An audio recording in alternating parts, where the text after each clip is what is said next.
Alrighty, so we're going to just go into our My Labs, which is the easiest way to get into Statcrunch because you don't have to do any login. It feels maybe a little circuitous that you got to go here and then go here and then go here. But the nice thing about it is once you're logged into Open LMS, you don't have to do any more logins usually. Hang on. Let me try this again. Okay, now it's working. I think sometimes Open LMS doesn't send over your login information quite quickly enough. And so My Labs or Statcrunch thinks you're not really signed in when you are. And of course, you're just going to click on the Statcrunch link here, which does open in a new tab. So when you can actually open this before you go in and do any homework, and you can just have it open in a second tab, and then you can switch back and forth. That's especially useful on problems where I have written them myself and I have put in a link for you to get to Statcrunch. Because if you're already logged in, it'll open up your account. But if you haven't opened Statcrunch before, it takes you to a page to have you log into Statcrunch because it doesn't send your credentials that way. But if you've already got it open, it works fine. So whenever you're going to do homework from now on, it's probably going to be useful just to open the Statcrunch first, then go in and open the homework. Yep. Because there was a Statcrunch question on both the homework and the quiz. Okay. And I thought I did what it asked me to do, but I still got it wrong. Okay. I always go behind in the automatic grader and look at everything just to make sure that everything is working out right. So I'll check all that stuff too when I get there. All righty. So once we open when you click the Statcrunch link, you actually get this set up here in My Labs. And what you can see is that you've got two options there. The data sets from your textbook is a really nice way to access data for both the examples in the instruction part of the text and also for the exercises. So for example, as we move through chapter 2, you'll notice that examples from the textbook have linked data sets with them. And so you don't have to type in the data. I'm going to show you a couple of ways of getting data into Statcrunch that prevents you from having to do a whole bunch of typing. So it's going to be useful for you in both the long run and the short run. And if you just want to play around with Statcrunch with some of the examples and some of the data that's in the textbook, this is the easiest way to get to it. We're going to be using a different data set today. If it's not data directly from your textbook, even if it's something that's in My Labs and you're going to do it in Statcrunch, it's probably better to just open the Statcrunch website. And when you do that, you land on this page. If you get a message about logging in, it probably just means that your credentials didn't get set. I get that occasionally. And every time I go back to Statcrunch and try to log in again, it works fine. Okay? It's just sometimes a little bit of a lag, and the browser sets up and says you're not logged in just because the credentials didn't get sent right away for whatever reason. So just double check that. The next thing that I want you to do here is to click on groups right here. And Mr. Hayes, I think you might have already done this. Yep. These are basically classes. Because the Statcrunch was developed by a professor at NC State, actually, to create a statistical package that would work in a whole bunch of variety of environments. Most statistical packages, when he started to develop this, were written in programming languages, and you had to know a little bit of programming language to be able to work with them. And some of them would work on PCs, and some of them would work on Macs, and at that time, a lot of them would work on both. So it made it really hard to just teach students how to do statistical analysis, because you also had to teach them programming and teach them, if they were used to the apples, then you had to teach them a PC. And if they were used to the PCs, you might have to teach them an apple. And so there was a lot of other stuff that you had to worry about other than just teaching stats. And so he began to program this in, I think he originally started programming it in Java, which is a language that works through web browsers and therefore works on any device, okay? Whether it's a PC, whether it's a Mac, whether it's a cell phone now. And they've continually upgraded it over the time and added a whole bunch of more stuff to it and whatnot. And so now it's a pretty robust statistical package that even people who do work in statistics actually continue to use.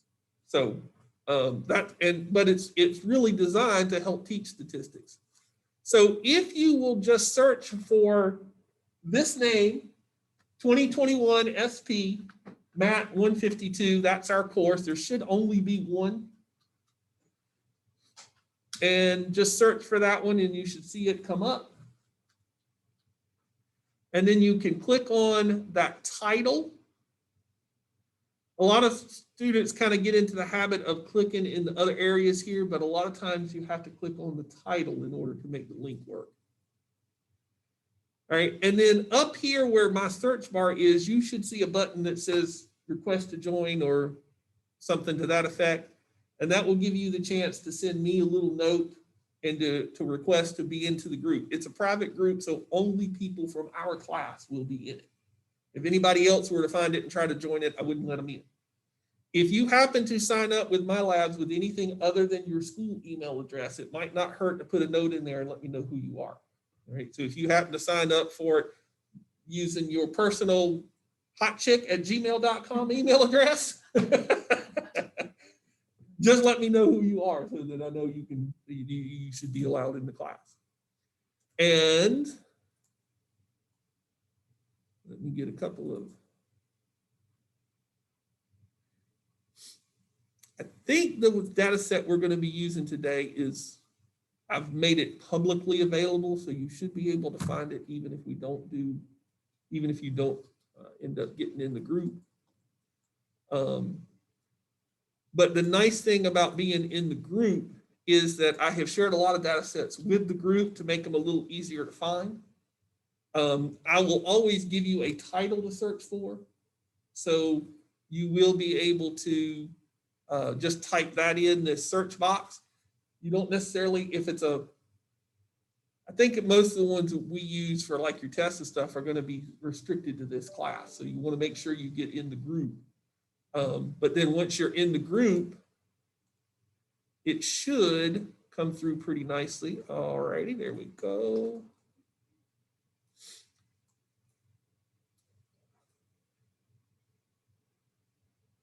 And the one that we're going to use for the stuff that we're going to do today is actually a survey that the authors of a textbook I used to use at my early college gave some of their students at, I believe he was teaching at Florida Central, a university in Florida, either way. There's also a data set, it's the Georgia Student Survey. This is the Florida Student Survey. And I know that was at the University of Georgia because I know that's where Chris Franklin taught, she was one of the other authors of that other textbook, and they used the same one and gave it to their students. So to find this particular one, it is the Florida, so FL _ student _ survey. That should be enough to help you find it. But it does also have the extension CSV. I always get those two mixed up now because that's my pharmacy too. Comma separated values is what it stands for. It's a certain type of file format that is very useful for Excel and statistical packages. And when you do that search, you should find it. Oh, alrighty. Yep. I heard it ding. I got the email and then it just didn't register. But now you should be able to do that either from the group or from the whole big data set screen. So let me come back in and pull that up, search for that. And so it should be just the one that you see. And again, you open the data set again just by clicking on its title. Sometimes there'll be a description, but make sure you click on the title to get it open. And you will see what a Statcrunch data file looks like. It basically looks like a big Excel file. And the general convention in all statistical packages, whether it's Statcrunch, whether it's Minitab, whether you're using Excel, whatever might be the case, the general convention is that each row in the file is one subject, okay? And each column is one variable that was observed or measured for each subject, all right? This particular data set has a subject identifier column, which is basically to use some of our terminology, a qualitative value that just identifies each individual subject. Most data sets just use the row numbers to do that, particularly if they're just numbered sequentially as they are here. If you've assigned them some sort of random code so that you can go back and access each individual subject again, then you might want that identifier as one of your variables. But typically, you're just going to see the row number and not see a code or anything for that. But then you can see some of the variables that were collected from these students. There are quantitative variables like their age, their high school and college GPAs, their distance from home, their distance from their residence, so where they live while they're in college, how many hours a day they watch TV. I forget what the actual units are on sports, but it's got something to do with either how many times you watch sports in a week or how many hours you watch sports in a week or something to that effect. Well, I think it's a good lesson in studying of responses, because if you go down the TV list, there is an entry that is 37, which I'm pretty sure that question was how many hours a day you watch, but it might have been how many hours a week,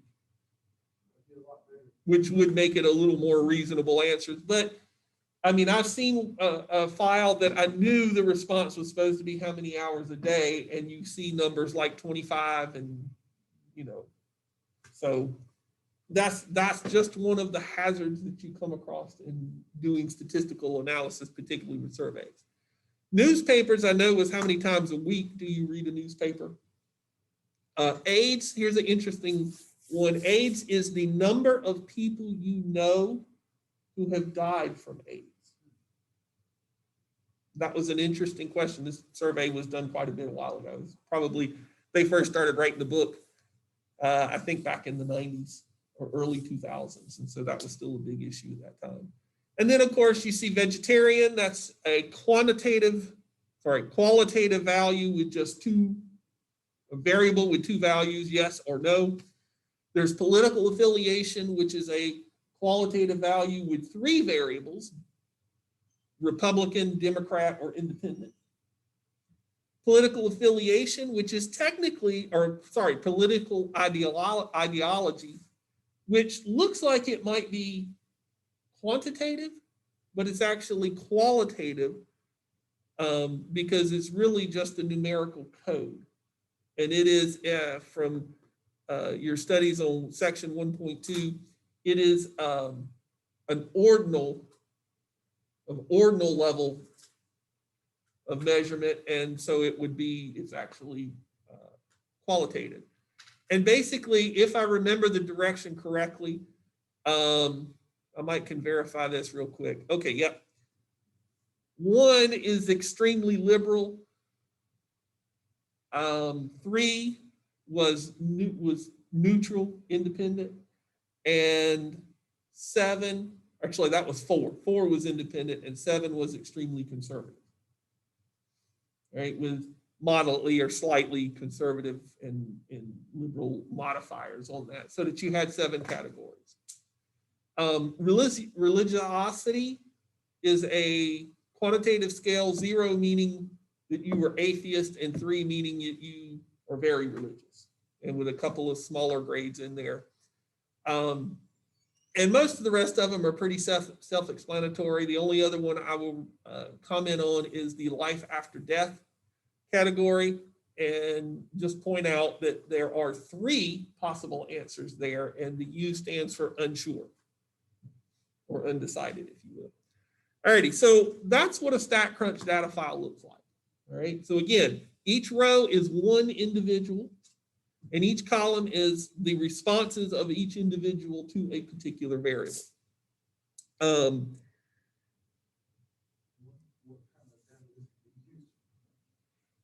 Teaching stats, really, but we will do a little bit of time with something called the General Social Survey, where they do public opinion polls, and they have been doing it for at least 20 years, because I know I've seen stuff in there back to the 2000s, and I think since the mid-70s.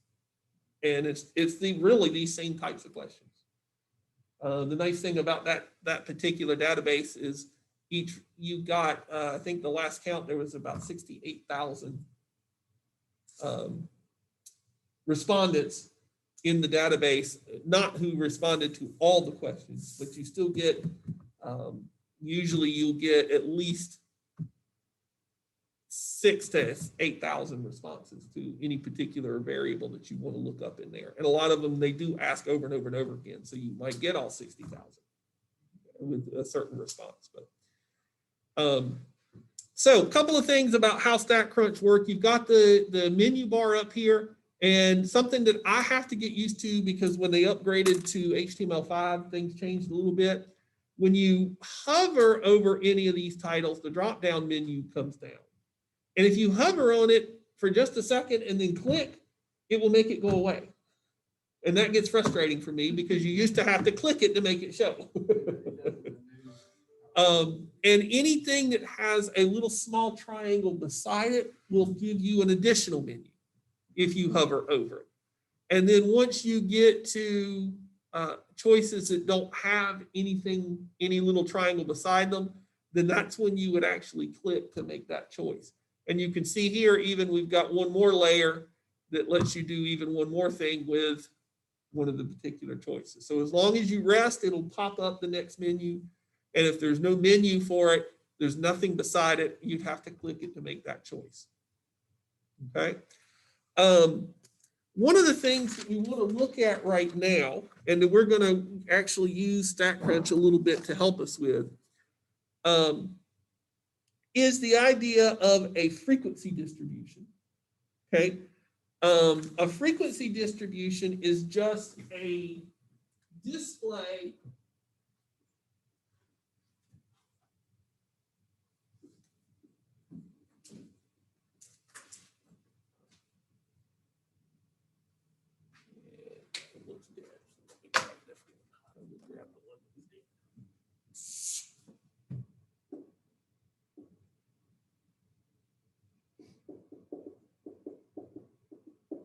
display of each unique value for a variable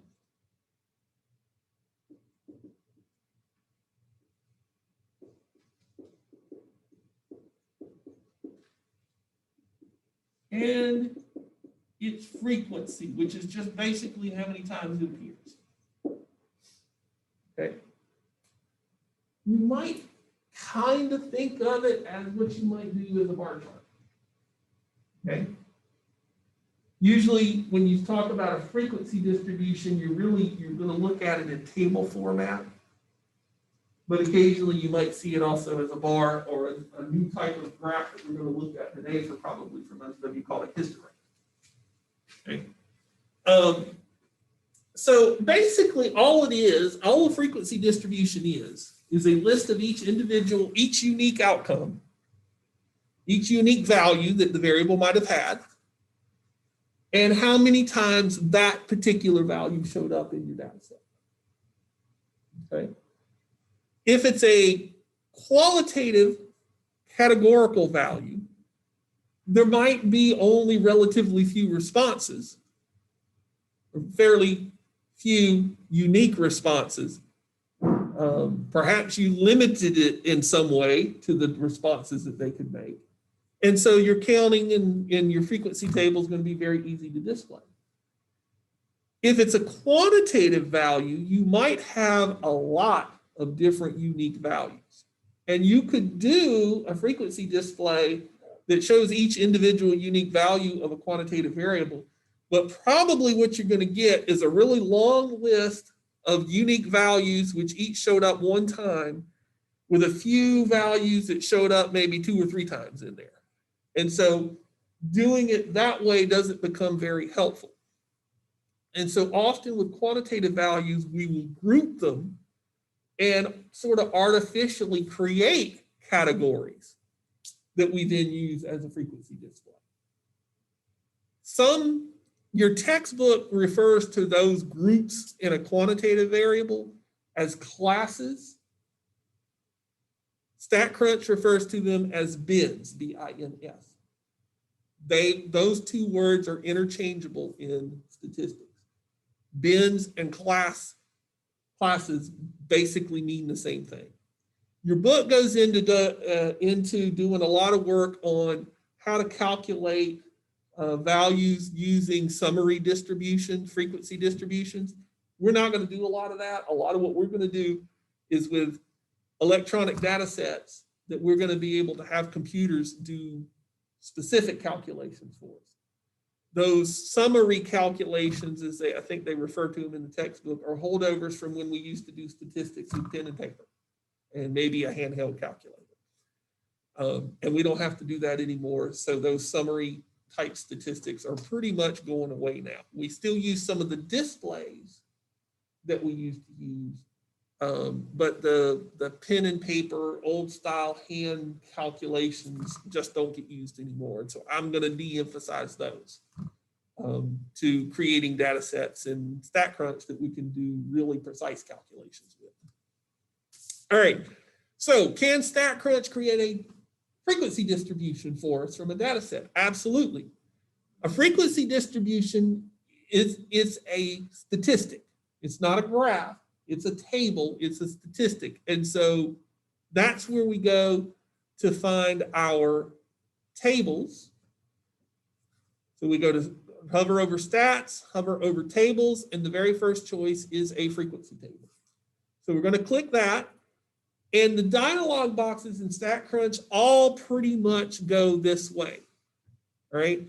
At the top of them, there is a place that lists all the columns that might be appropriate for that particular function, and a box beside it that will display the ones that you have selected. And then there's a couple of options that we will talk about later. And then there's another box or another area where you will make a few choices. And then there's probably going to be some other stuff that we might use eventually. And a lot of them have some stuff that we won't ever use because it's for more advanced courses than ours.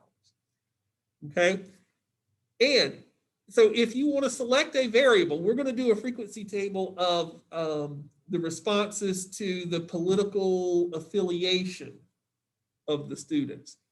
So you just scroll down until you see political affiliation and you click that and it puts it over in the other box. Okay.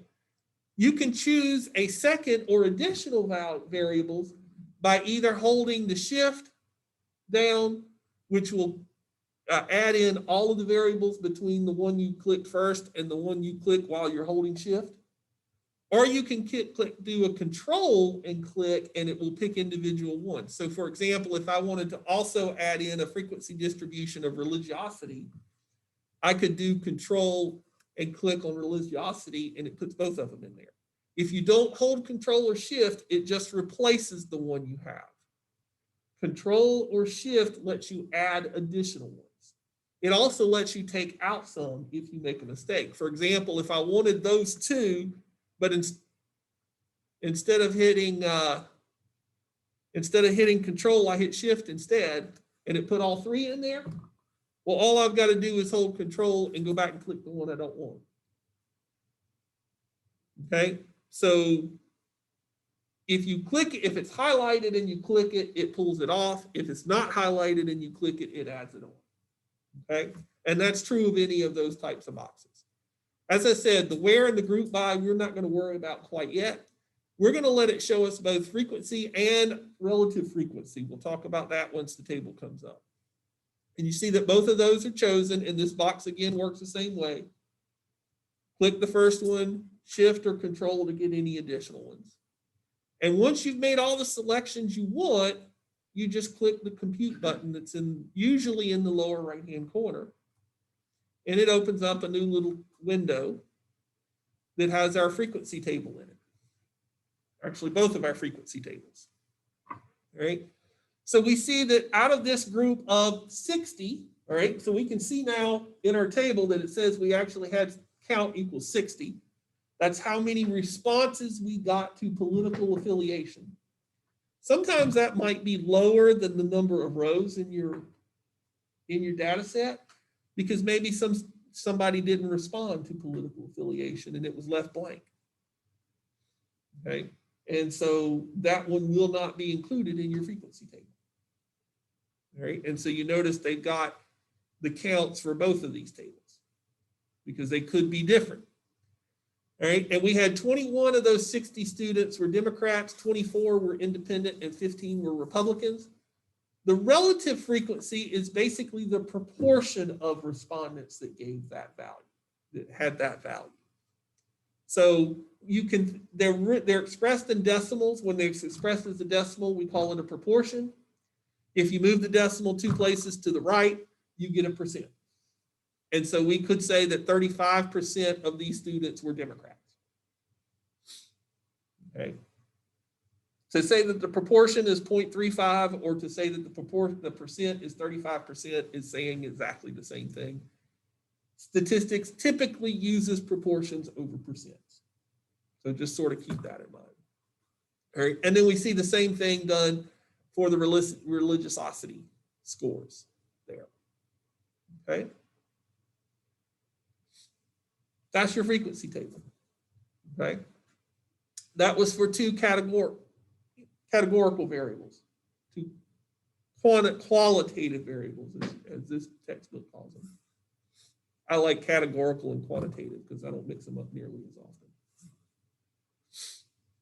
All right. Now, let's say you go, oh, wait a minute. I didn't want religiosity. I wanted political ideology. You can actually go back in and just do an edit by clicking the options button. You can just go back in and edit it, and it brings that original box back up. And I will control click to get rid of religiosity and do control click to add back in political ideology and ask it to recompute, and it does so. And so that's how you can edit it. All right. One other thing, I mentioned that it will do a frequency distribution for quantitative values. All right. For example, let's do a frequency distribution on age. And I want just age. So I'm going to just click age. It clears out all the other ones and it adds just age in. All right. And we'll compute that, and you're going to get a warning. Whoa, lots of unique numeric values for age. Want to turn on bidding for this procedure? That's where it's going to take those tons of unique variables and group them together and give you a shorter frequency table. All right. Generally, that's what you want to do with quantitative variables that you're going to do a frequency table for. The one drawback is Statcrunch, when in this particular procedure, doesn't allow you to choose the bin or class widths. You just have to take the ones that it decided on when you set up a frequency table for it. We'll go ahead and choose to do it that way this time. And notice that we get a nice little value here. It generally chooses pretty reasonable bin widths. Here it's basically grouping them in their 20s and 30s and 40s and 50s and 60s and 70s? Yes, there is a student who reported that they were over 70 years old in this class. I think he was 71. If I remember the numbers correctly, we're going to look at that a little bit. We'll be able to pull it up. And 2 people in their 50s. Okay. But that's a quick way to see what that kind of looked like. Right. If you did not, you don't have to do this part, but if you did not turn on bidding, for example, it would have looked like this. And so it gets every different age that showed up in that category and tells you how many. Now, you don't get a really long list in this case, so that might have been still made a pretty reasonable frequency distribution. But you can see we've got basically twice as many, maybe 2.5 times as many classes here. And if I had thousands of subjects, a frequency chart like this might not give me any information. Or if I was measuring, say, heights of these students, those would probably vary a lot more, and I might have a lot more results, different results for that. So usually, if you're doing a quantitative value, it's going to ask you about bidding, and it's usually best to go ahead and do that unless there's a specific reason you want to see each and every individual value. It might be a little easier if I was going to calculate the mean by hand. Don't know why, but if I was going to, it might be easier to see it this way. Because rather than adding up all 60 values, what I could do now is do 3 times 22 plus 10 times 23 plus, and then divide by 60, and it would be maybe a little easier to calculate.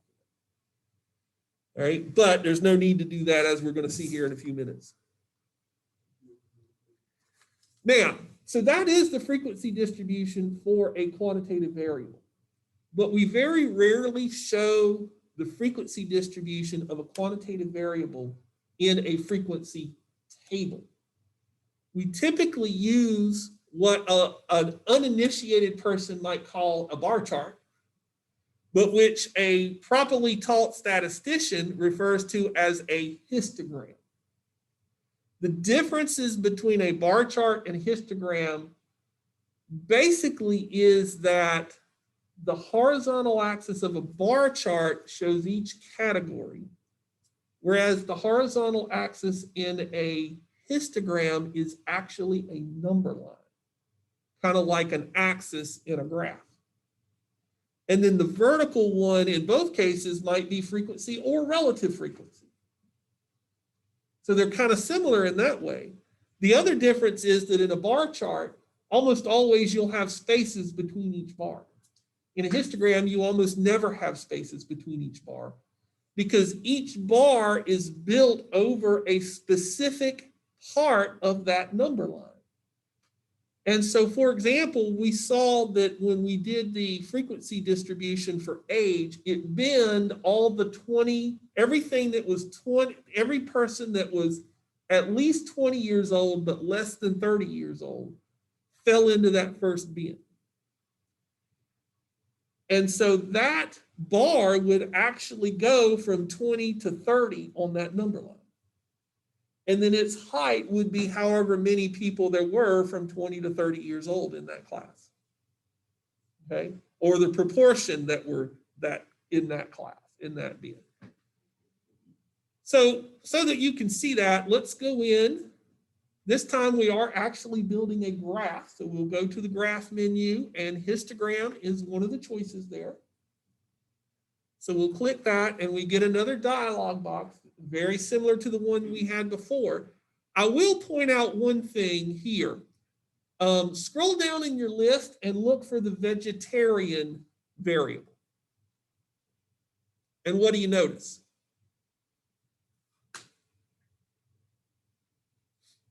If you're in the histogram box and you go to try to find the vegetarian variable, what do you notice? It's not there. You know why? Can you guess why? How is vegetarian variable different than the ones that did show up, do you think? Huh? It's a qualitative variable, not a quantitative variable. You can't draw a histogram for qualitative variables. Statcrunch knows that, so it doesn't even give you the option. Caution. Remember, we said political ideology was also a qualitative variable, but it's in the list. Why? Because it was entered with numbers. And so Statcrunch says, hey, numbers, that must be quantitative. So it's not quite as smart as we would like it to be, but it's smart enough to know that words are not quantitative. Words or letters are not quantitative variables. So if you type in words or letters, it will assume that that is a qualitative variable, and it won't show it anytime the function you're trying to do needs quantitative variables. Okay? So if you're looking for a variable that's not in the list, it's probably because either you can't do it with the function that you've chosen, or there's a letter somewhere where somebody made a typo. And that one letter was enough for Statcrunch to see it and say, wait a minute, I think this must be qualitative, so I'm not going to show it in the histogram box. And so it may be a little clue that you need to go and take a look. All right, but let's go back to age. We'll choose age. Again, don't worry about the where or the group by. You can choose a frequency or a relative frequency. You actually have a density choice. We won't talk about that's a more advanced plot that we're not going to look at. But remember, frequency will give you actual numbers. Relative frequency will give you proportions.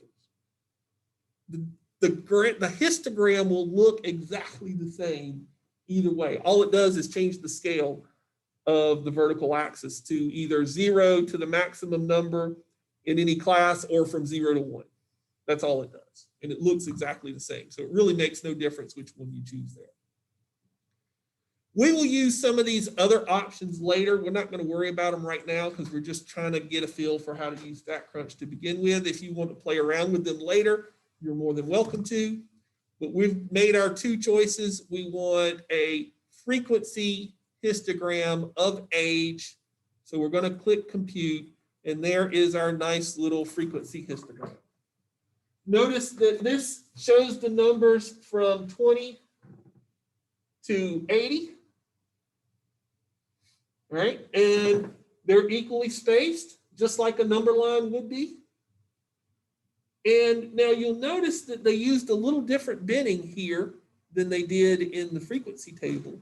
The binning here is only 5 units wide. It's from 20 to 25, and then from 25 to 30. And if you click on any particular bar and just hover your cursor over any particular bar, you'll notice it gives you the frequency and it gives you the interval notation for that class or that bin. The closed bracket means the 20 is included, so anything 20 would have been included in this bar. The parenthesis around the 25 says we go all the way up to, but we don't include 25. So if some weird person actually put their age in as 24.9, okay, or maybe they're 24 and 9 months, so they put it in as 24.75, 3/4 of a year, then they would be included in the 20 to 20 in this bin, or even 24.99999. They would be in this bin, but as soon as they put in 25, they're going to be in the next bin. Okay, so that's typically the way it works. The right-hand side is included in the bin. The left-hand side is actually in the next bin. Okay? And one of the really nice things about Statcrunch is, okay, so I've got 20 students who were 20 to 25 years old. I wonder which ones they were. There they are. You just click the bar. And it highlights all the students all the subjects who fell into that particular bin. And so you could quickly scan down and see those. Now, if you want to clear it, because if you click a different bar, it will just add it in. If you want to clear it out, look in your lower left-hand corner, and it shows you how many rows were selected. It lets you jump between the different rows, or it lets you clear them out, and then you can choose your next bar. Okay. or you could choose several bars and it will highlight all of them. Yep, right down above where you go to do the Windows menu is where that clear button is. Not of the histogram, of the big. Yep. Took me a minute to see where you were looking. All right. Now, this is a nice histogram. I really would like for this histogram to match up with that frequency distribution. You don't have to redo this. I want to have it up there as we do this talk, as I talk about this. I would really like for my histogram to match up with this frequency distribution table. And the default didn't do that, which is odd, but it happens quite often. I can go back to options on my histogram, click edit to get my initial box in. And this part right here allows you to alter the bins that it uses for a histogram. I wish they also had that in the frequency distribution table dialog, but they didn't include it for whatever reason. Okay, you can choose where it starts. You can choose how wide each bin is.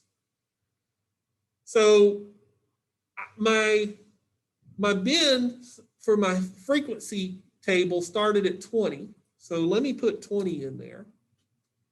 And each one is 10 wide. In other words, if I subtract the lowest number of one bin from the lowest number of the next bin, I get 10. So the bin width is 10.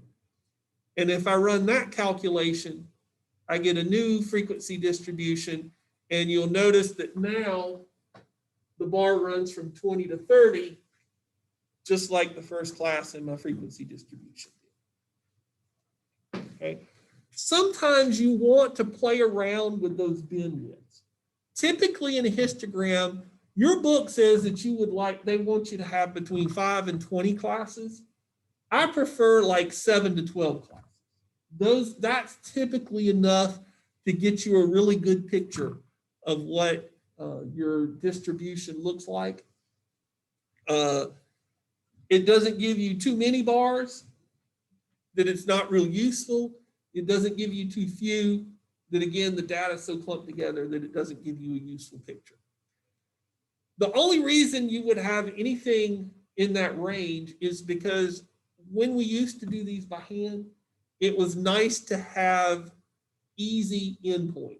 Like, instead of doing a class that was 23 to 27, we might shift it a little bit and say, okay, I'm just going to do 23 to 25 and then 25 to 30, rather than trying to do 23 to 27 and then 27 to 31 and then 31 to 35, because they all have to be the same width. That's the other thing in the histogram, and generally true for the bar chart as well. Those bars have to be equal width. Otherwise, it distorts the proportion of the data. If you have a bar that's twice as tall and twice as wide, that bar is 4 times as big as the other bar. It would represent 4 times as much data. When really, you only wanted it to represent twice as much data. So bars in a histogram and in a bar chart should be the same width, and let just its height represent the proportion of the data. Also, in a bar chart, there's usually spaces between the bars for different categories. Those spaces should be the same width as well, because if you put extra space between 2 bars, it makes those 2 bars look narrower than the others. If you put more space between them, it makes them look narrow. And so both of those things need to be consistent to give a full effect. I'm going to go in and just alter this one more time. You don't have to follow me on this one. One of the nice things about using Statcrunch is that you can really alter the results, and it does a good job no matter what you want to put in. But then that histogram gives you another nice picture of the distribution of this data. We can see that the biggest bulk of the data is between 20 and 30. right? There's some gaps out around 50 and another big gap there, a little bit higher than that. That's generally important when we're looking at histograms to be able to identify the gaps. Notice that even though we didn't have anybody in the 47 to 50 bin, this one right here, it still technically has a bar there. It just has a height of 0. We don't just skip that one and squish them all together because the gaps become important. All right. The fact that we've got that one student out there at 71 means something to us in terms of how we would look at this data. Okay. And if we had, if somebody had made a typo and instead of putting in 20 and then putting 23 in the next one, they had accidentally typed 2023 in one box and we had an age way out on this histogram, we could say, oh, wait a minute, I know nobody was 2,030 years old. So that must have been a mistake, and I can go back and look through the data, find that data point by clicking on it. Ah, there's my 71-year-old student.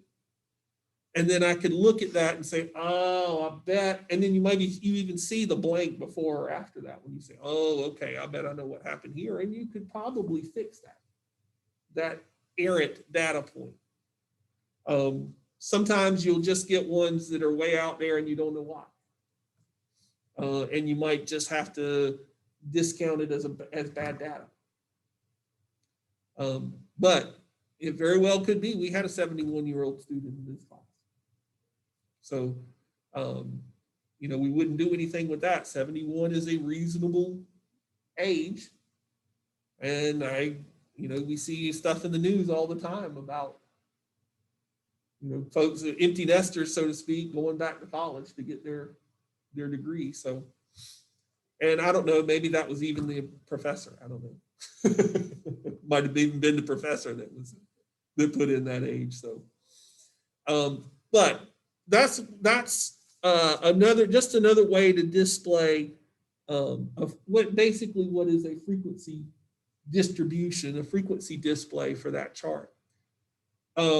Another old school, but still commonly used way to display quantitative data that has a little bit of an advantage over a histogram, which is why you still see it some, is what's called the stem and leaf plot.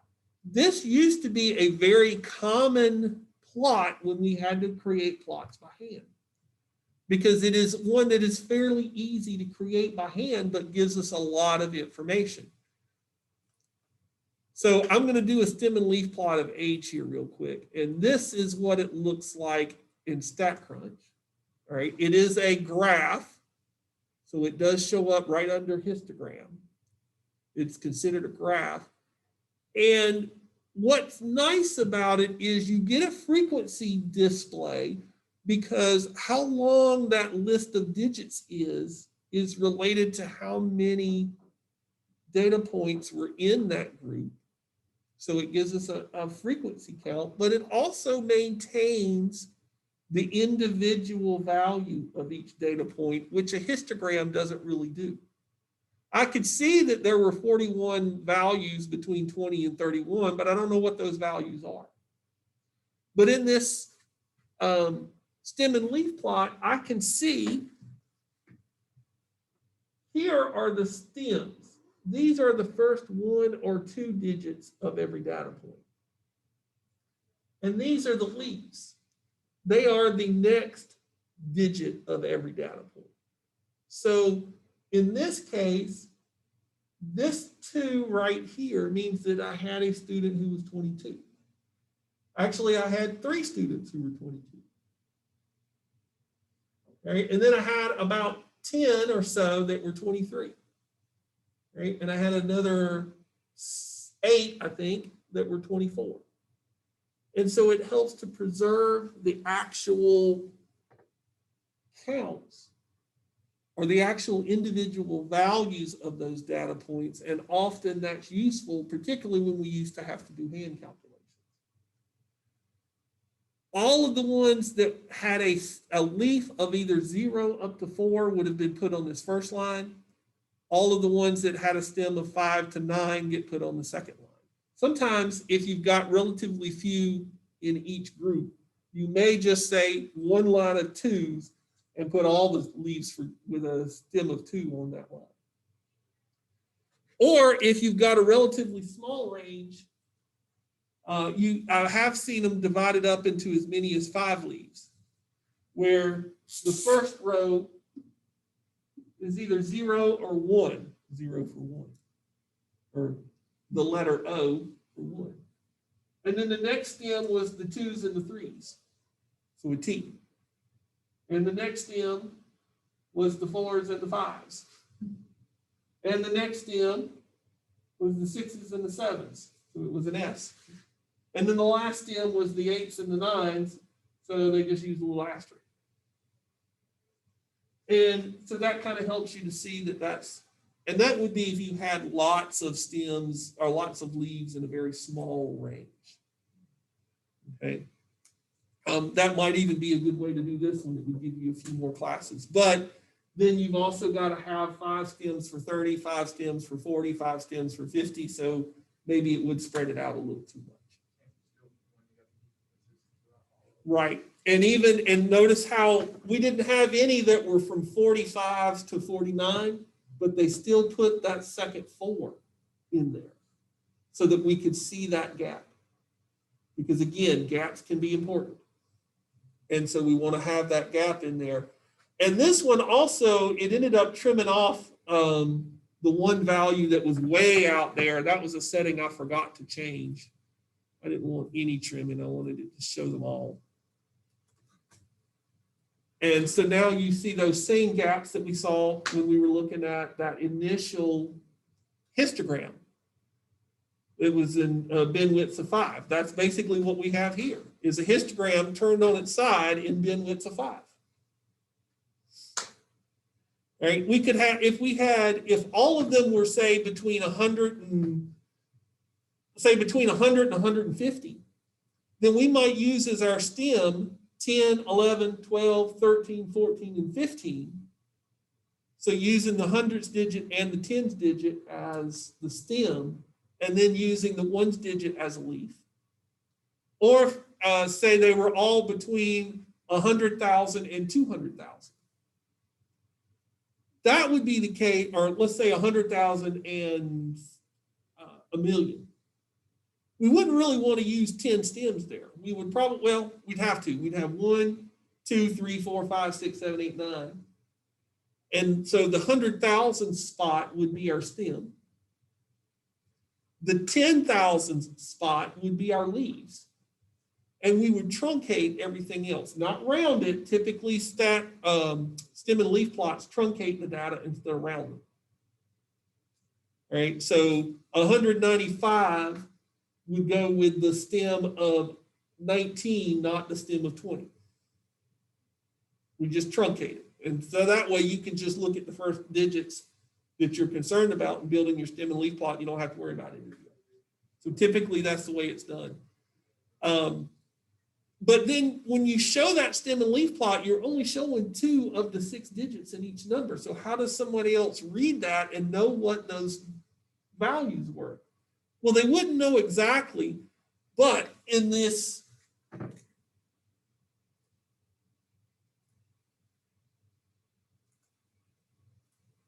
take a look at this stem and leaf plot. This is the distance from home. See, they're still only using 2 digits, even though we can see in the distance from home column, a lot of them are in the thousands. Okay, so they just used the thousands digit as their stem and the hundreds digit as their leaves. And so that you know that, this information right here tells you how to recreate each data point. It says that the decimal point is 3 digits to the right of the colon. So 1 colon 000. So the decimal point is 3 places over from there. In other words, the leaf unit is the hundredths unit. So this is 3,500. This is 5,000. This is 6,000. That's 8,000. This is 1,600 and something and something. All right, but we just wouldn't be able to understand the truncated part. So With long decimal, with really high values, you do still lose a little bit of information, but you do still get a pretty reasonable frequency distribution. Again, it was something that was real useful in pen and paper days. You see it, you still see it a lot because of tradition. Most statistical packages will create a stem and leaf plot, but generally nowadays, it's slowly getting replaced with the histogram. And we just do a histogram instead. All right. The key thing I want you to be able to do with a stem and leaf plot, though, is to be able to read the values off of it. Okay. So if I gave you this stem and leaf plot and asked you for what the highest value was, I wouldn't want you to say 8.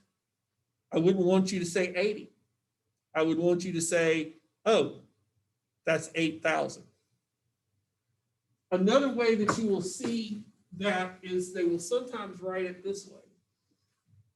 Because in some packages and when you do it by hand, you usually just make this a continuous line instead of using the colon. And so you'll see this and it'll say that means 8,000. Okay. And I don't think this book brings them out, but you could, if you've got two variables, you can actually do what's called a back-to-back stem and leaf plot where you put the stems in the middle. And you do one quantitative variable on the left side and you do the other one on the right side. And it lets you very easily compare the two distributions. All right, so that's the stem and leaf plot. And again, not so much creating one, but more so reading it when it's given to you. There's another quantitative display here that again is a holdover from pen and paper days, and that's the dot plot. I'm just going to quickly do what a dot plot looks like. There's your dot plot. It's still a number line on the bottom, but you just put a dot over each unique value. So there were 3 22s. All right, so that gives you 22. One of the nice things is you can click on a dot and get what that student is. Where was this 50-year-old student? Well, there's the 50-year-old. There's one of the two 50-year-old students right there. Okay. And we had two 41-year-old students. All right. So it still lets you see the individual values and how many of each individual values.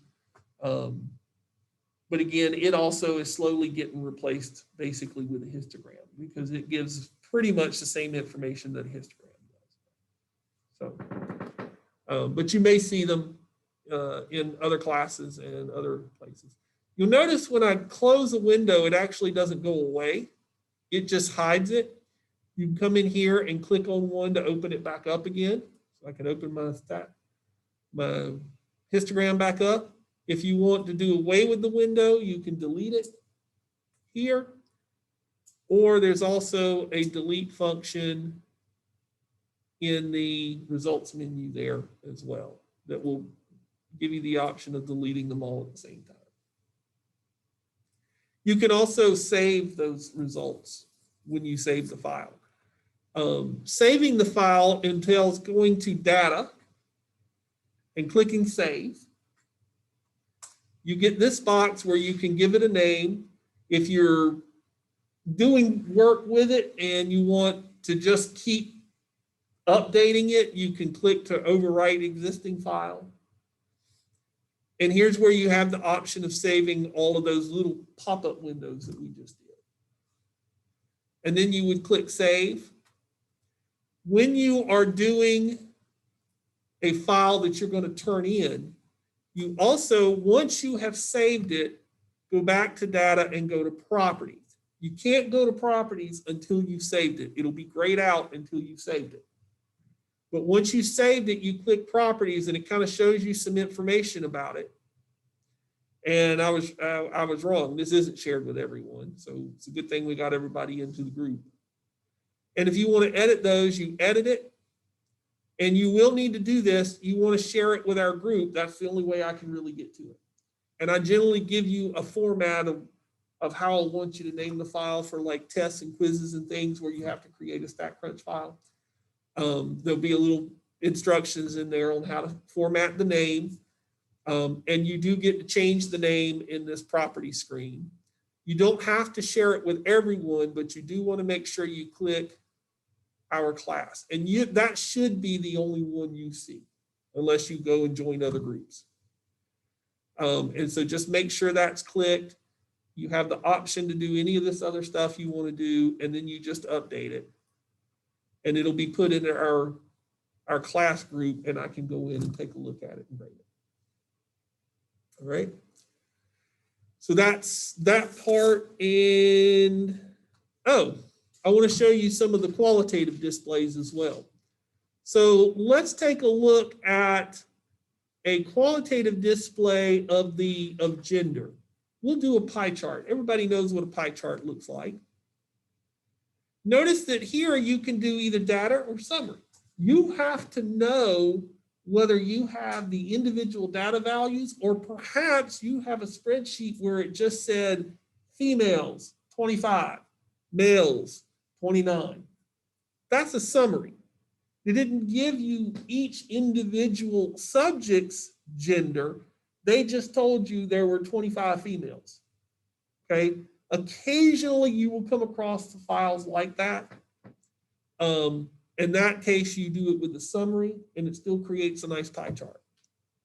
Most of the ones we're going to be dealing with, you're going to have individual data points. So we'll select that, and you get the same old dialog box that hopefully you're getting used to already. So we'll pick gender. You can have different labels put in. This is going to label both to tell us how many and what percent of the total it is. All right, and this one can sometimes be useful, that if you have a really large data set and there's a couple, or maybe, there's 3 or 4 categories where there were only like 3 or 4 people in them, you can actually group those together as an other. And anything less than whatever percent you put here, say anything less than 5%, I just want to group together as other. In any category that had less than 5% on it, it'll just group it all together and give it percent and call it other. So that can be useful sometimes. We only got the 2 here, so we can see we had a little over half the class was female. And this does not have all the features that Excel does, and there's a reason for that. Those extra features in Excel distort data, and we don't want to do that. All those 3-dimensional effects and being able to tilt and turn the pie chart and all of that serves only to distort the data. You can use you can use Excel to create pie charts and bar charts, but just keep in mind those issues. Don't use the 3-dimensional stuff on it, because all it does is mess up the data. It messes up the chart, makes it look like it's saying something that it's not. So you don't want to use those 3-dimensional effects. Keep it flat, keep it simple, and you're going to get your point across a lot better. I mean, those other ones are flashy, but they distort the data. And as statisticians, that's the last thing we want to do. Okay. I can also go in here and create a bar chart with this same information. And we get a nice little bar chart there. We'll do a multi-valued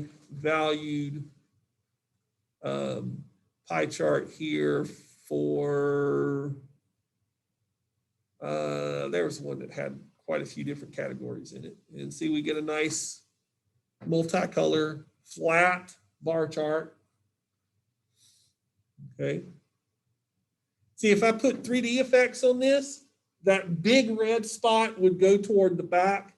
That green number 4 in the front would come forward, and the green number 4 would look proportionally too big compared to that red area that was supposed to be a third of the circle. That 4 would look to be more than a sixth of the circle. And the red thing would look less than a third of the circle, which is not what we're trying to present. And that's what rotating that, given that 3D effect, would end up doing. Plus, it adds a lip around the front edge of it, so the pieces even look bigger than than what they are. And that's why 3D effects just really don't work with proper statistics. All right. So now you should be able to pretty well go in here and create, as long as you can find the command, you should be able to create anything that you need to in Statcrunch.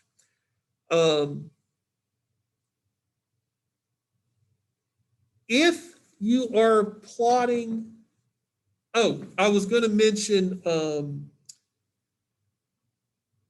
a Pareto chart is mentioned in your textbook. A Pareto chart is basically a bar chart where we order the categories in decreasing order of frequency. So the most frequent category comes first and has the tallest bar. And then each successive bar is getting shorter. That's all a Pareto chart is. Pareto chart is a bar chart with the categories ordered by frequency. Okay. That's generally a good, a good thing to know and a good way to do a bar chart, because really typically the order is pretty arbitrary for categorical variables. And so what it does is it kind of draws attention to the most and least frequent categories, which are usually something that you would pay attention to in those cases. So the Pareto chart is a good addition to the bar chart. It's something that you do still use. If you have two quantitative values for each subject, you can create what's called a scatter plot. So maybe I do a scatter plot, the graph, of age and the number of hours of TV watched in a day or a week or whatever it was, because those are both quantitative. And again, a bunch of other stuff that we won't be using right now. And we'll compute that, and that's a scatter plot. It's basically what mathematicians call a graph. Okay. The age is on the horizontal axis, the TV watching is on the vertical axis, and each point is at the ordered pair that would be associated with each subject. And just like before, I can go to a point and it tells me what the two values are. And if I click it, it shows me where they came from. That's somebody who was 23 years old and said they watched 37 hours, I'm assuming again. That's kind of why I think they might have asked week instead of day, but. And if it's a week, you're right, it does make a little more sense. There's a couple here that are more than 24 hours. And so, yeah, well, I mean, even 28, if you do 28 in a week, that's still 4 hours a day. Or if you do 37, that's 5 hours a day plus 2 extra hours over the weekend. So, I don't know when this student is studying and going to class, but I tell you what, let's click on that one. There he is. Let's see. Let me clear it and click on it again to make sure we got the right one. So there he is. Yeah, okay. Well, his high school GPA was a 2.8 and his college GPA is a 3.2. So yeah, maybe he is watching that much TV. I know those sound good, but you'll notice if you scan those are actually on the low end of both of those scales for this college. So he may be watching, or she may be watching that much TV in a day. Also only about 950 miles from home and lives 2 miles off campus. So, yeah. And that's, so that's the scatter plot. We will use those a lot more a little later on in the class. One of the things that you would be looking for is trends. Let me do a couple of variables that might show a trend here. We'll do high school GPA and college GPA. We would expect that those two might be somewhat related. And when I do the graph, it's a little hard to see, but you can kind of see that low values, the few low values that we've got are kind of related to low values on the other scale. And the higher values are related to the higher values. We don't see a lot of low and high, and we don't see a lot of high and low here. So that shows us a little bit of a correlation between those two. There's really not that great a correlation of high school GPA to college GPA. It is one of the better measurements, but it's really, really hard to predict how students are going to do in college from past behavior for a variety of reasons. You would think that it would be easy to predict, but I think because the environments are so different from high school to college that nothing uniquely does a really great job of predicting it.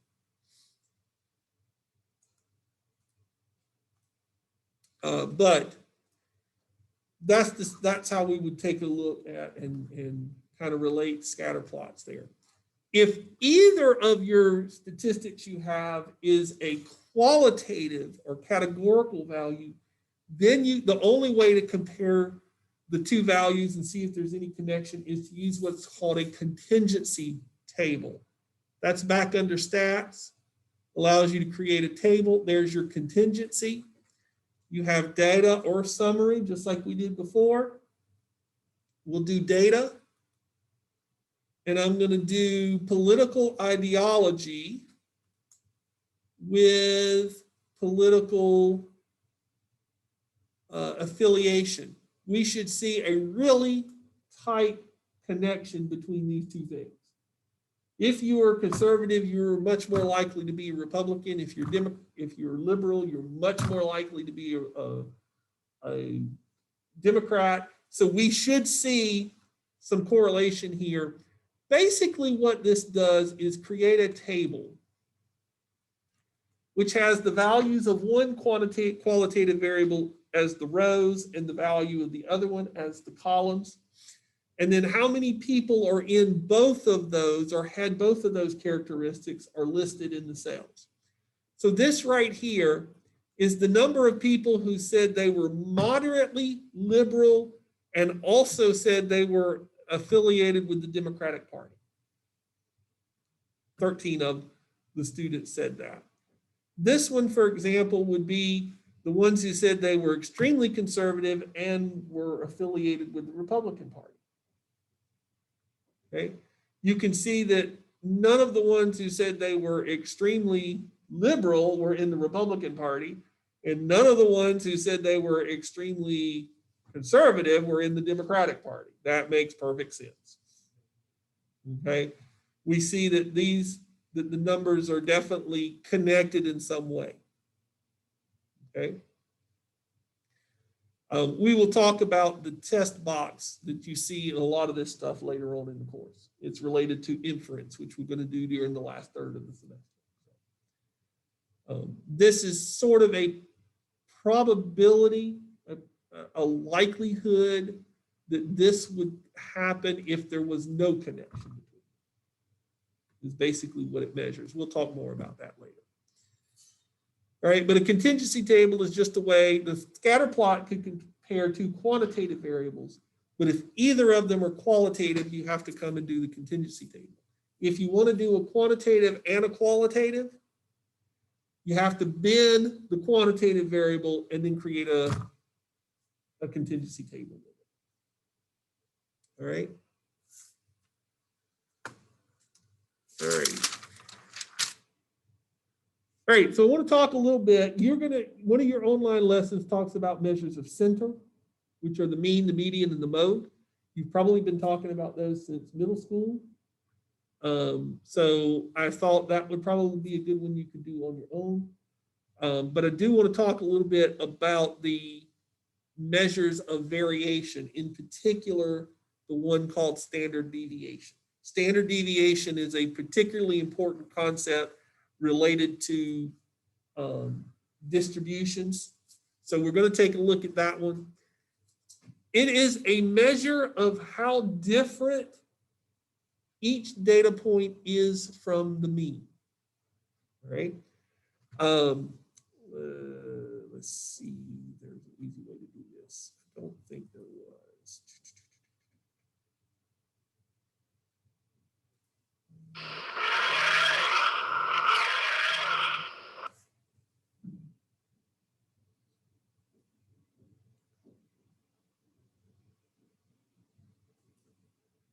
Okay, that might work for now. Oh yeah, I'm going to want to go back on there in just a second. So a couple of kind of terminology things here to kind of give you some ideas about how standard deviation works. The first thing we should talk about is what deviation is. Basically, deviation is how far from the mean is. And so we would calculate that this way.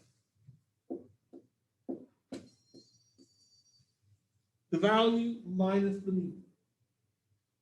If the value is less than the mean, that's going to be negative. If it's more than the mean, that's going to be higher. It's going to be positive. Okay, so the deviation is the value minus the mean. That's what that's called. All right, now here's an interesting fact about the mean.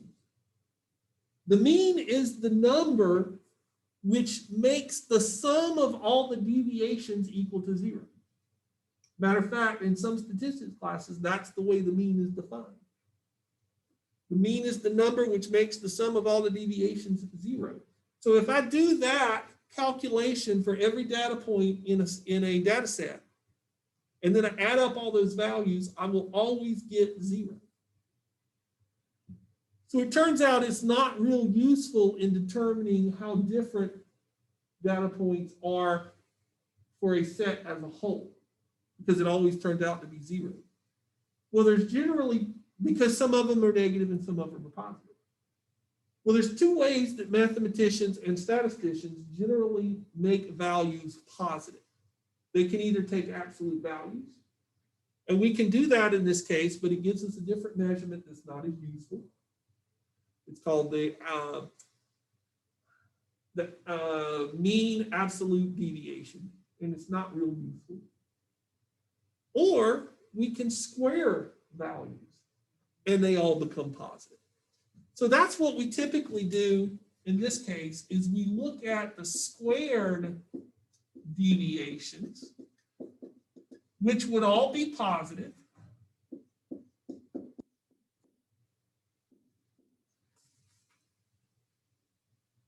And it would only be 0 if the value was equal to the mean. And so when we add these up, we will get a positive number. And we will get a number that the bigger each individual deviation is, the bigger that sum is going to be. Okay? In mathematics, when we sum a whole bunch of stuff together, we use a symbol that kind of looks like a big E. It's actually the Greek letter capital sigma, an S for sum. And it's used sometimes in the mean, the formula for the mean. It means add up all the x's and divide by n. That's the way we find the mean. So this is adding up all the squared deviations. All right. Now the problem is that that value is going to get bigger just by adding additional values, additional data points that aren't equal to the mean. All right. If my mean was 5 and I added 5.1, that's going to make that squared, some of the squared deviations go up. All right. And if I added a whole bunch of 5.1s, it would make it go up a bunch. When really they're not that different than the mean.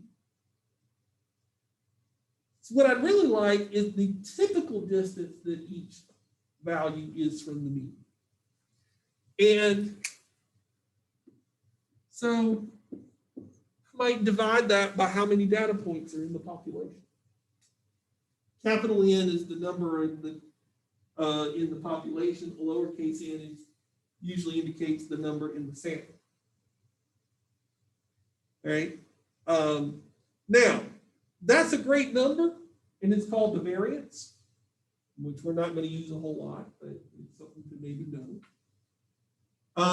The problem is if my measurements were in feet, the variance is in square feet. So what it would be saying is that cars are typically 10 feet in length with a variation of 7 square feet. well, how can length vary in square feet? Or even more ridiculously, the students are typically 24 years old with a variance of 4 square years. Well, what are square years? It's a nonsensical thing. So what we do to fix that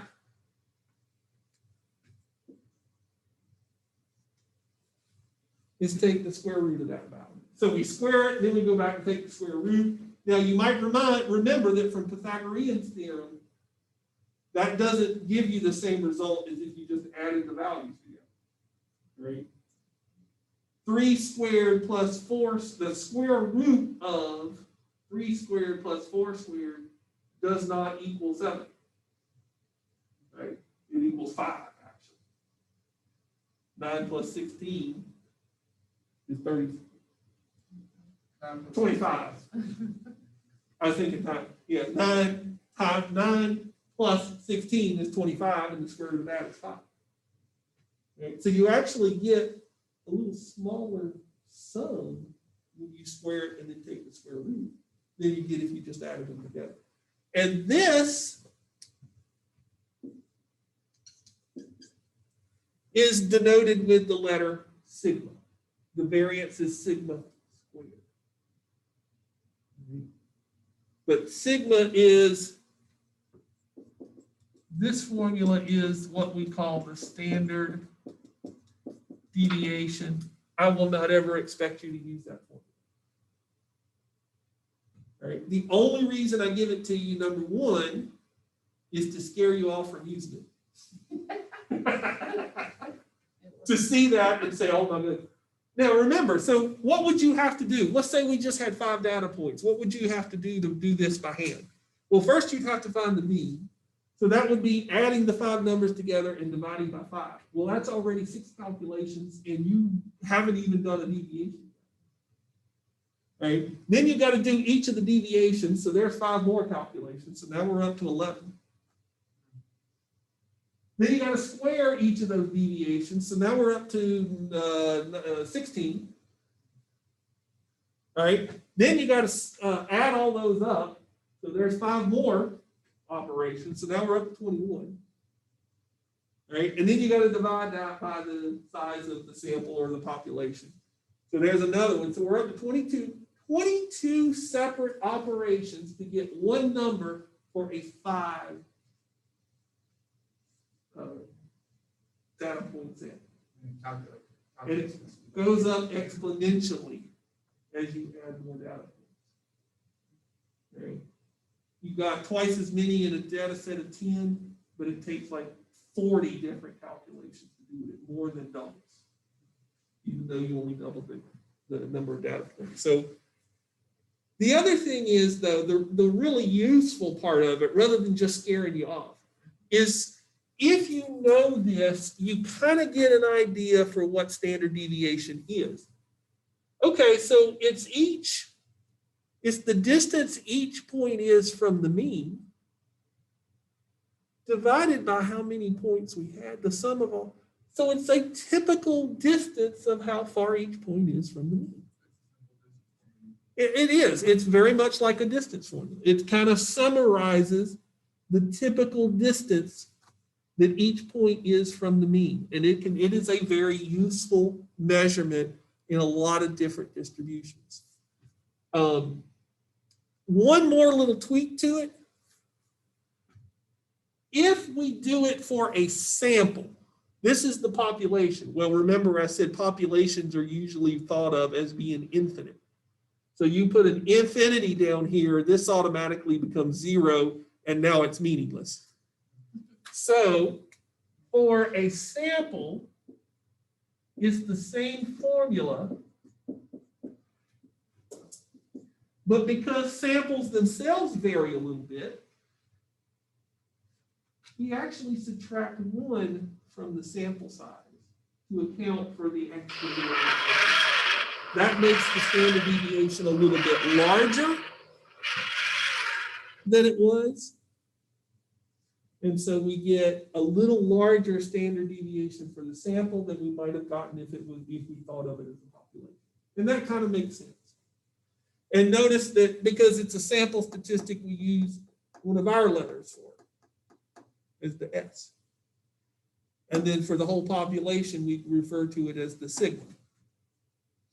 Okay, sigma.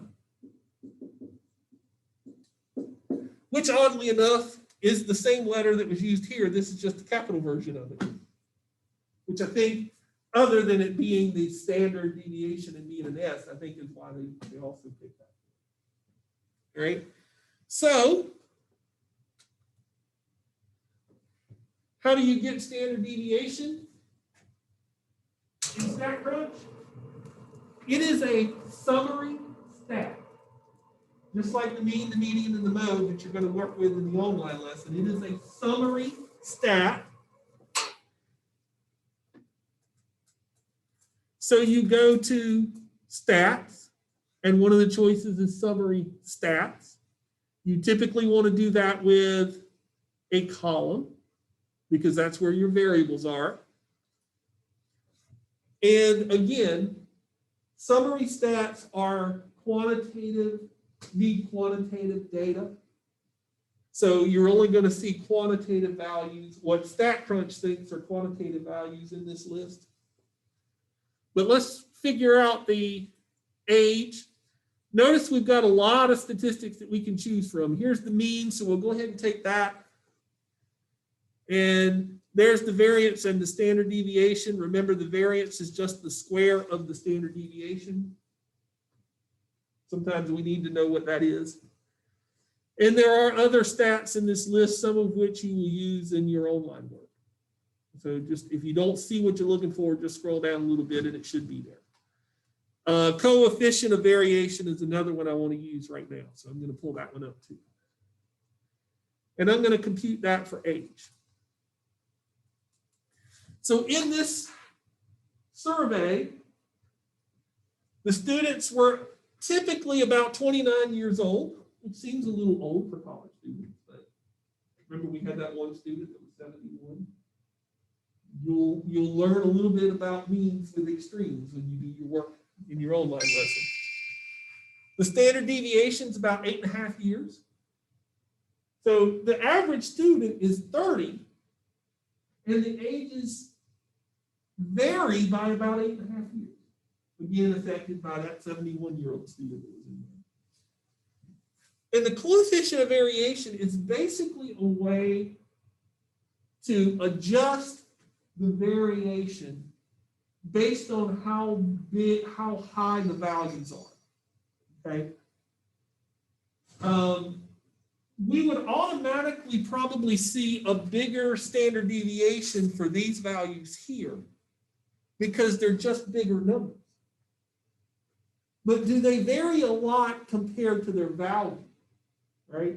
Think about it. If you were going to go buy a car that you thought was probably going to cost $15,000, and the dealership said, well, we had to make a little adjustment and it's going to be $15,001.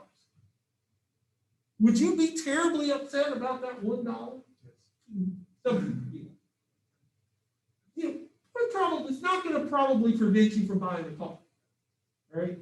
But if you went to the dollar store and you were going to go buy a Pepsi that was $1.50, and you got up to the register and they said that's going to be $2.50, you go, whoa, whoa, whoa. It's only $1 difference, just like the car was only $1 difference.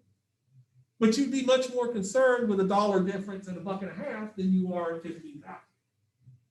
Same kind of thing here, okay? A variation of 8.5 in these numbers would be very little variation. Over here, it's almost a third of what the values are. So that gives us more variation. And if you look at it, the coefficient of variation is the standard deviation divided by the mean, which typically gives you a decimal, because the standard deviation is almost always lower than the mean. And then you convert that decimal to a percent. And the coefficient of variation is basically a percent. And I've done quite a bit over here today, but I'm just about finished.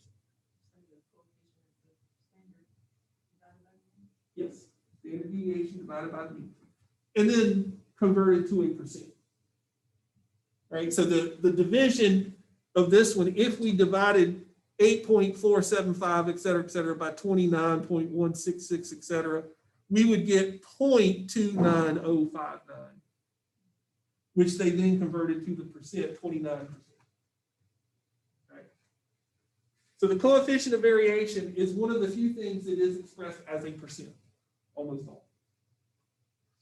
Right. And what we're saying is that the standard deviation is about 29% of the mean. So that's a pretty significant variance. Let me just go back and add in the distance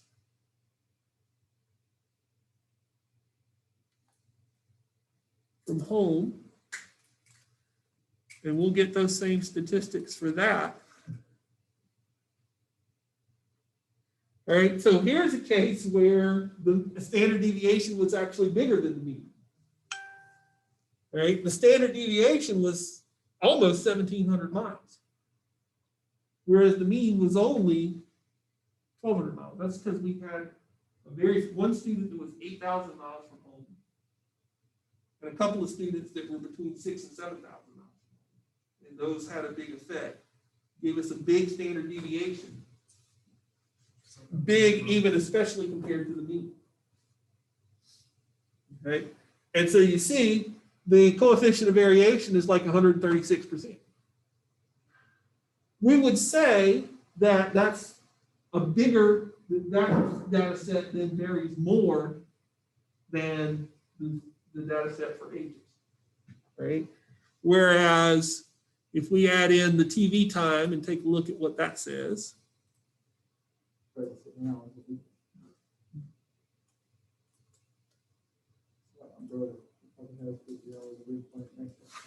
right, even that's about a 92% coefficient of variation. Right, so doesn't vary quite as much as distance from home did, but considerably more than age did. Okay? Even though the standard deviation was less, which would indicate that it varies less. It varies less. Age varies less in comparison to their values than the number of hours of TV that people watch. Okay, so there's less overall variation in TV watching because there's kind of a limit there. Right? But there's more variation in comparison to the values in TV watching. So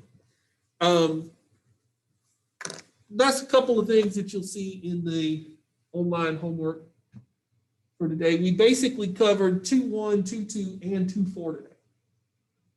I don't know why they did 2.1 and 2.2 in two separate sections. There's barely enough material in either one to make a section, but they divided it up anyway. I think they were trying to kind of keep quantitative and qualitative separate, but they even crossed that up some too. So I don't know why they did it that way. I think because probably the authors of this textbook are used to doing a whole lot of manual creation of graphs and stuff, so they thought it would take longer to go through that. And they went through some graphs that I didn't cover and don't cover. So there's a couple of things, but that's basically 2.1 and 2.4 is all on graphing.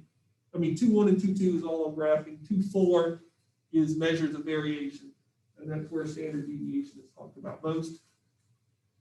2.3 and I think 2.5 as well are part of your own lineup. All right.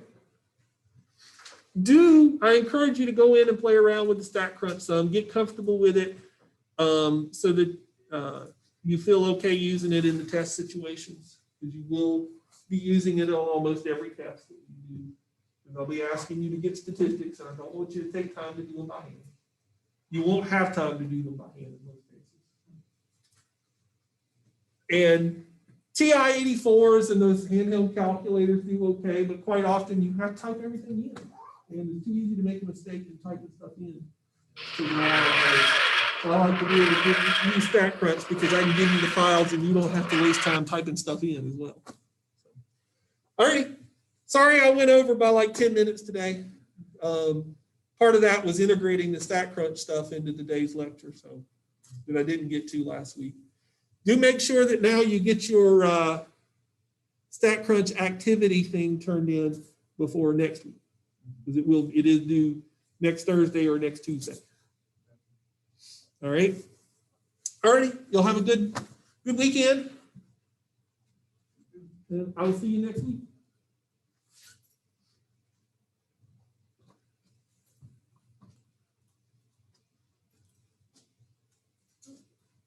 Yep, I just remembered that. So let me actually open this back up again. And what I'm going to do is I'm just going to show you that question in my preview account. And you tell me which ones you would have chosen. You can just come right up here. I'm going to take this down. Well, actually, you can probably do it from there, because you've already taken the quiz one. Yeah, I was Yep. going to show you what this is doing. Oh, okay. Yep, yep.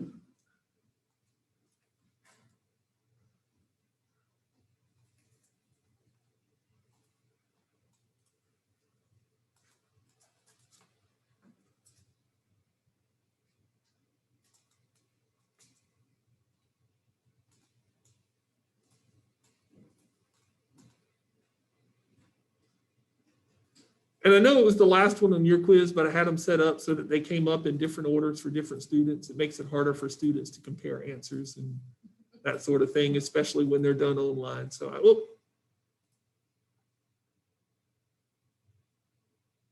that was your last question, right? And you were trying to finish up this part of it?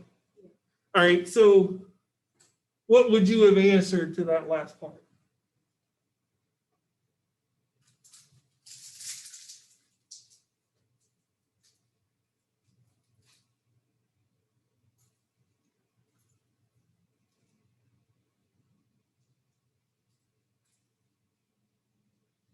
I'll give you a minute to think about it. Yeah, I did it. Okay. Identify.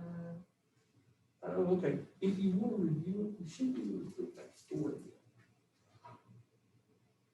And then when I go to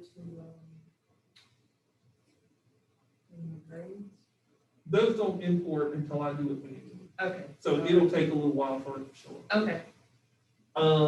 But you should be able to go back and review that quiz. I'll have to look at the settings and make sure that I've got it set up so you guys can go back. Yeah, right after I finished it, I was gonna look and Yeah. said I couldn't because, Yeah, I don't let the review done until after the due date, and now but it's just not. it should be after the due date now, so I'll have to take a look at it and see why it's not showing